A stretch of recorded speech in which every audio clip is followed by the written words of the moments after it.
नमस्कार and welcome to जी चिल्स। चीन की छाती पर भारत बनाने जा रहा है बहुत बड़ा बंदरगाह। मालदीव को पता चल गया भारत की ताकत, अब चीन को किनारे करने में लगा मुइज्जू।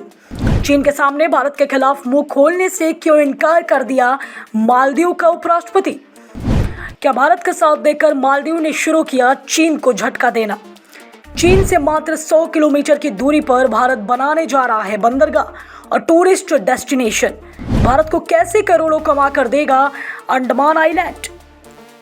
मालदीव को एहसास हुआ भारत की जरूरत, तो क्या अब धीरे धीरे चीन से किनारा करने लगा है मुइज्जू?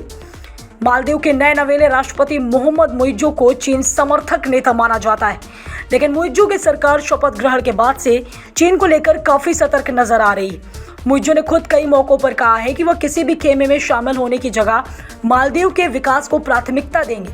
कुछ हद तक वे चीन के समर्थन जरूर माने जाते हैं, लेकिन वे खुलकर इस बात की चर्चा नहीं कर रहे हैं। उन्हें पता है कि चीन का खुला समर्थन करके वह भारत को नाराज कर देंगे, जो उनके देश को संकट में डाल सकता है। आज के दिन भी मालदीव एजुकेशन, हेल्थ के साथ साथ कई अहम सेक्टर में पूरी तरह भारत पर निर्भर है।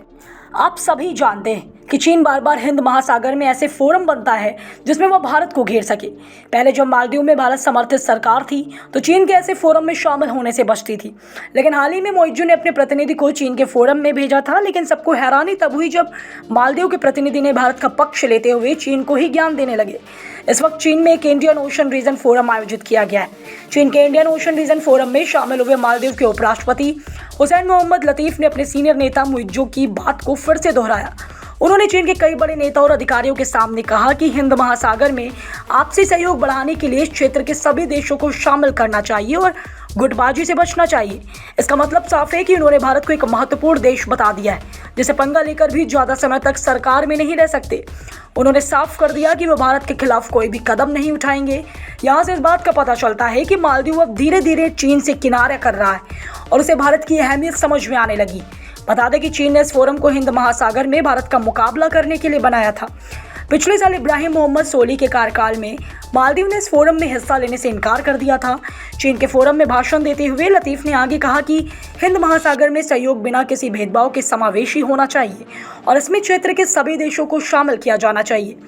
मालदीव की राजधानी माले में राष्ट्रपति कार्यालय से जारी भाषण में उन्होंने कहा है कि इंक्लूसिव सहयोग होने से गुटबाजी कम होगी और यह इस क्षेत्र में हमारे समुद्री समुदायों के विकास और सहयोग में योगदान देगी, जो कि ऐतिहासिक रूप से शांतिपूर्ण रहा है।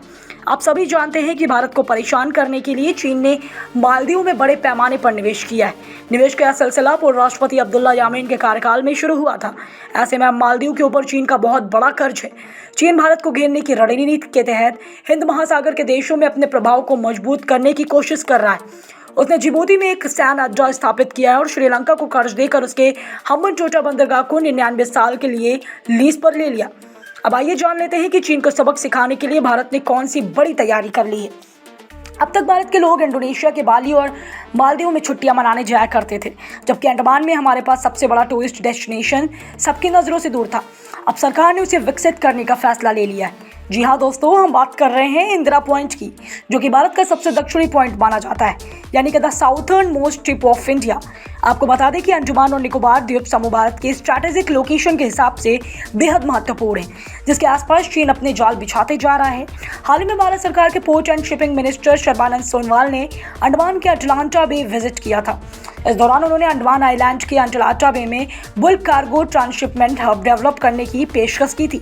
इस पूरे इलाके को एक बहुत बड़े बंदरगाह के रूप में बनाने पर विचार किया जा रहा है, जिससे न केवल चीन के प्रभुत्व को कम किया जा सकेगा बल्कि भारत की इकोनॉमी को भी जबरदस्त बूस्ट मिलेगी।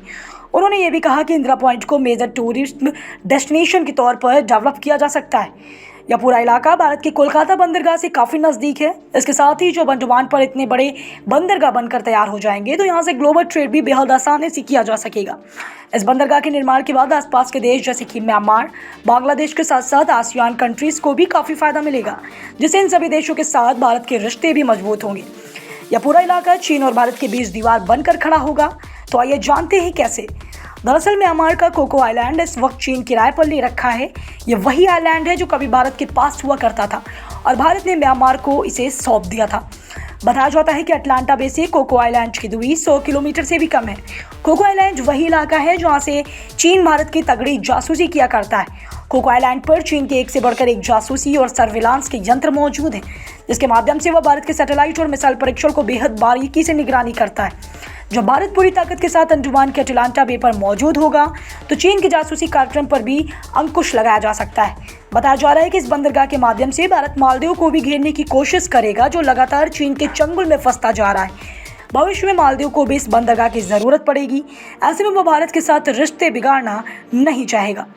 फिलहाल इस पूरी अपडेट और विश्लेषण पर अपनी राय हमें नीचे कमेंट में ज़रूर लिखें।